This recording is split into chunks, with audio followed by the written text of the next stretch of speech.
सो आज हम पढ़ेंगे chapter poem night of the scorpion. और वो जो पोएम है वो हमारी it is about the night when poet's mother is bitten by a scorpion.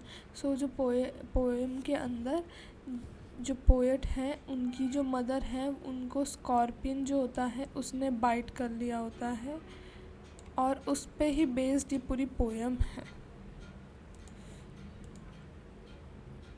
सो पहले हम जो पोएम है उसको पहले रीड करेंगे एंड देन हम थॉरोली समझेंगे। I remember the night my mother was stung by a scorpion. 10 hours of steady rain had driven him to crawl beneath a sack of rice. Parting with his poison, a flash of diabolic trail in the dark room, he risked the rain again. The peasants came like swarms of flies and buzzed the name of God 100 times to paralyze the evil one. With candles and with lanterns, throwing giant scorpion shadows on the mud baked walls, they searched for him. He was not found. They clicked their tongues with every movement that the scorpion made. His poison moved in mother's blood, they said. May your suffering decrease the misfortune of your next birth, they said. May the sum of evil balance in this unreal world against the sum of good become diminished by your pain.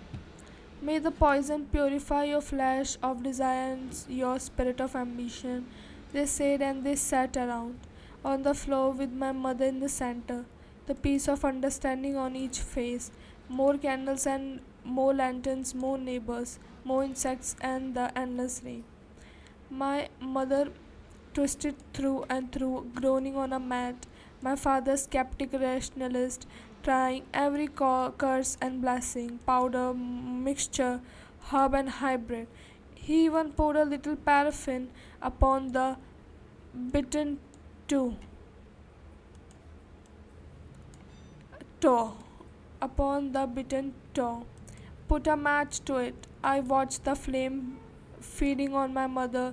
I watched the holy man perform his rites to tame the poison with an incantation. After 20 hours, it lost its sting. My mother only said, "Thank God the scorpion picked on me and spared my children."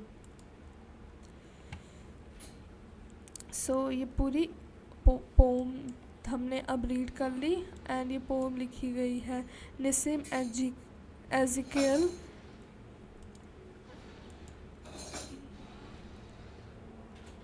Important words जो poem में use हुए हैं अब वो देखेंगे। पहला है sting. Sting मतलब कि जैसे हमने स्कॉर्पियन देखा है ना, तो स्कॉर्पियन ने अपने मतलब कह सकते हैं उसने अपना जो पॉइज़न है वो स्टिंग कर दिया है, फैला दिया है अब उस पोएट की मदर की बॉडी में। Steady means continuous, sack means bag, बोरी, parting means छोड़ना, leave करना, diabolic means evil or poisonous, burst means making a noise similar to flies, groaning means moaning भी कहते हैं इसे, इसका मतलब रोना। skeptic जो होता है वो डाउटर होता है, हर चीज़ पे शक करता है। रैशनलिस्ट मतलब कि नॉन बिलीवर और फ्री थिंकर मतलब वो लॉजिकल होता है थोड़ा। Hybrid means a mixture of two things और advance form of something. Paraffin means wax. Rites means holy acts. ये वाला राइट्स अलग होता है और ये वाला राइट्स अलग होता है। ये वाला राइट्स तो होली एक्ट्स और ये वाला राइट्स तो आपको पता ही है जैसे फंडामेंटल राइट्स होते हैं, हमारे अधिकार के लिए यूज़ होता है। Tame means reduce the effect of poison. Incantation means saying a hymn. Hymn means a religious poem और prayer. Spared means saved from harm, छोड़ देना स्पेड मतलब। नाउ अब हम इस पूरे हम पोएम को 2 पार्ट्स में पढ़ेंगे। सो ये फर्स्ट पार्ट है, ये स्कॉर्पियन है। I remember the night my mother was stung by a scorpion. So poet बोल रहे हैं कि मुझे एक याद है रात उनके बचपन में हुआ होगा। तो वो बता रहे हैं जिस दिन मेरी मदर को एक स्कॉर्पियन ने स्टंग कर दिया था। 10 hours of steady rain had driven him to crawl beneath a sack of rice। और फिर जो स्कॉर्पियन था वो कहाँ जाके छुप गया, वो जो राइस की बोरी थी उसके नीचे जाके छुप गया। Parting with his poison flash of diabolic tail in the dark room, he risked the rain again। तो उसकी जो डायबॉलिक टेल थी, है ना, और उसने उससे अपनी उनकी मदर की बॉडी के अंदर पॉइजन छोड़ा था उस टेल से। और फिर वो क्या कर रहा, उसने जो बोरी था ना उसके नीचे जाके छुप गया था, उसे भी वो छोड़ गया। वो रेन में भागने लगा, रेन भी हो रही थी और उसमें ही वो भागने लगा। The peasants came like swarm of flies and buzzed the name of God 100 times to paralyze the evil one। और फिर peasants आते हैं, वो swarm of flies की तरह आते हैं, मतलब इकट्ठे बहुत सारे, और वो भगवान का नाम लेते हैं जिससे कि वो उनकी मदर की बॉडी में पॉइजन कम हो जाए। With candles and with lanterns throwing giant scorpion shadows on the mud-baked walls, they searched for him। He was not found। और फिर वो लैंटर्न्स लेके आते हैं, कैंडल्स लेके आते हैं और वो उसे ढूंढते स्कॉर्पियन को, बस स्कॉर्पियन नहीं मिलता। दे क्लिक देयर टंग्स, और वो फिर फ्रस्ट्रेटेड हो जाते हैं। With every moment that the scorpion made his poison moved in mother's blood, they said.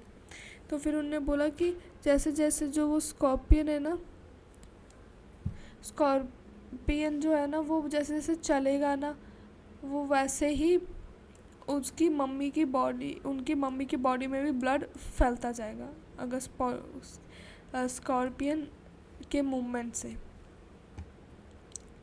May your suffering decrease the misfortunes of your next, may your suffering decrease the misfortune of your next birth, they said. और फिर वो बोलते हैं कि तुम्हारी जो ये अभी तुम इतना झेल रही हो वो तुम्हारे अगले जन्म का कम कर देंगे। ठीक है, तुम्हारे अगले जन्म के मिसफॉर्च्यून मतलब बुरे कर्म जो होंगे उनको कम कर देंगे। ठीक है। May the sum of evil balance in this unreal world against the sum of good become diminished by your pain। सो तुम्हारे अच्छे कर्म जो है वो बुरे कर्म से सारे बैलेंस आउट हो जाएंगे। तो यहाँ पे हम विलेजर्स देख सकते हैं कि जो विलेजर्स हैं वो अपने सुपरस्टिशंस बता रहे हैं कि अच्छे कर्म से बुरे कर्म हो जाते हैं, बैलेंस आउट। तो स्कॉर्पियन ने काटा है तो उन्हें उनकी मदर सफरिंग हो रही है, उनको पेन हो रहा है, तो उससे क्या होगा, उनके अगले जन्म के जो बुरे कर्म हैं वो बैलेंस आउट हो जाएंगे।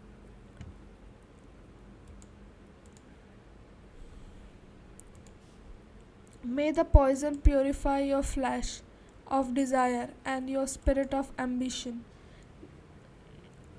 they said, and they sat around on the floor with my mother's in the center, the piece of understanding on each face। तो तुम्हारा ये जो पॉइज़न है ये तुम्हारे फ्लैश को, तुम्हारी बॉडी को प्योरीफाई कर दे और तुम्हारे अंदर जो भी डिज़ायर्स हो रहे हैं पैदा, उन्हें भी ख़त्म कर दे। ठीक है, ये ऐसा विलेजर्स कह रहे हैं। और वो ये भी कह रहे, वो सब बैठ जाते हैं, उनकी मदर बीच में होती है और वो सब पेशेंट्स आसपास सर्कल में बैठ जाते हैं और उनके सब के मुंह पे शांति छाई हुई होती है। More candles and more lanterns, more neighbours, more insects and endless rain. और फिर और आते हैं, बहुत सारी कैंडल्स आती हैं और नेबर्स आते हैं और रेन भी लगातार चल रही होती है। My mother twisted through and through groaning on a mat. तो और उनकी मदर जो होती है वो तड़प रही होती है और चिल्ला रही होती, रो रही होती है दर्द के मारे। My father skeptic rationalist trying every curse and blessing, powder mixture and herb and hybrid. तो उनके जो फादर होते हैं वो स्केप्टिक होते हैं, वो रैशनलिस्ट होते हैं, फिर भी वो सारे टोटके अपना लेते हैं, मतलब कि वो एक लॉजिकल इंसान होते हैं, फिर भी वो जो सुपरस्टिशंस और जो भी टोटके बोलते हैं हम उनको हिंदी में, वो जो भी होते हैं वो सब अपना लेते हैं. He even poured a little paraffin upon the bitten toe and put a match to it. और फिर क्या होता है कि वो जो वैक्स होता है वो उनकी मदर की जहाँ पे लगी होती है वहाँ पे मतलब डाल देते हैं और उस पर माचिस जला देते हैं. I watched the flame feeding on my mother. I watched the holy man. हाँ, और उनकी मदर तड़प रही होती है. I watched the holy man perform its rites to tame the poison with an incantation. फिर उनके वो देखते हैं कि जो सेंट होता है, जो प्रीस्ट होता है, वो प्रेयर करता है और जिससे कि उनकी मदर की बॉडी में पॉइजन कम हो जाए. After 24 hours it's lost its sting. 20 घंटों बाद 20 hours के बाद जो होता है वो पॉइजन कम होने लगता है. My mother only said thank God the scorpion picked on me and spared my children.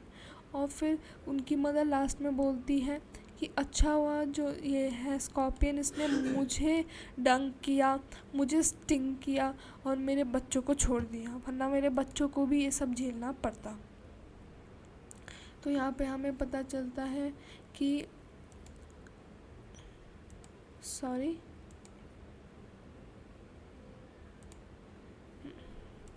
तो यहाँ पे हमें पता चलता है कि जो पोएट की मदर होती है उनका उनसे बहुत प्यार होता है. और ये उनके ही नहीं, ये सारी मदर्स की ऐसे ही सारी मदर्स अपने बच्चों को इतना ही प्यार करती हैं.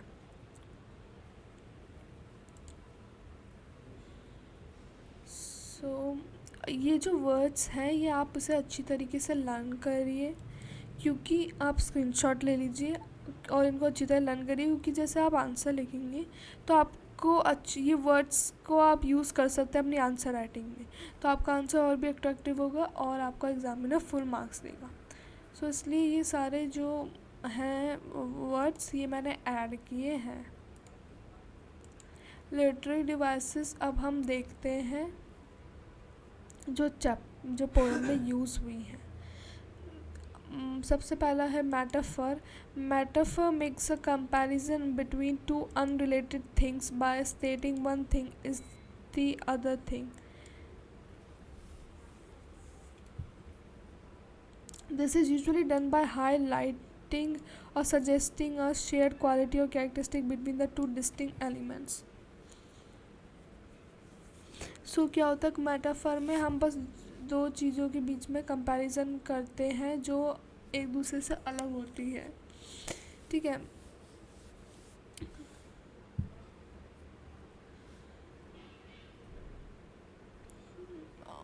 तो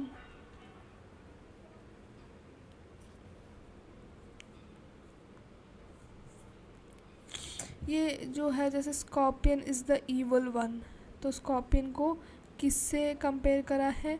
ईवल से, है ना. तो ये जो होता है जैसे सिमिली जो होता है ना उसमें हम कंपैरिजन करते हैं एज और लाइक वर्ड्स के साथ. मेटाफर में बस हम ये एज और लाइक वर्ड्स नहीं लगाते और हम ऐसे डायरेक्ट सा कंपैरिजन कर देते हैं.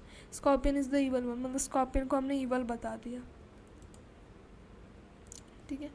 Personification means is a special type of metaphor where human actions or feelings are ascribed to a non-human thing. When we talk about something that isn't human as if it was, then we are personifying it, that is making it into a person.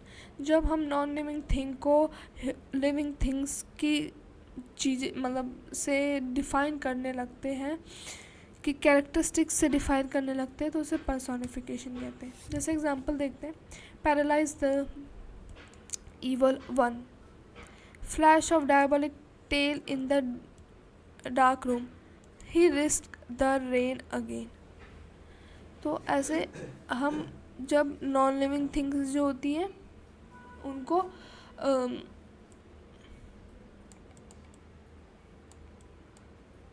Humans की characteristics से define करते हैं, living things basically, तो उसे हम personification कहते हैं.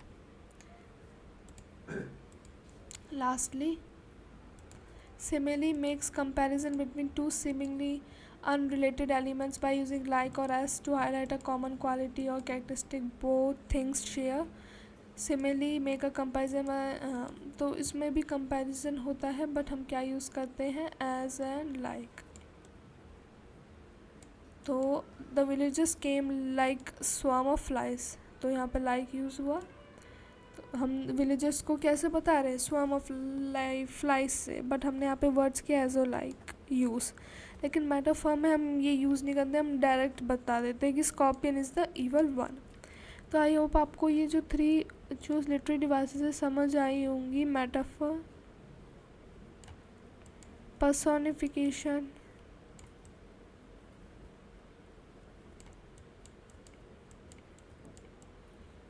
And simile.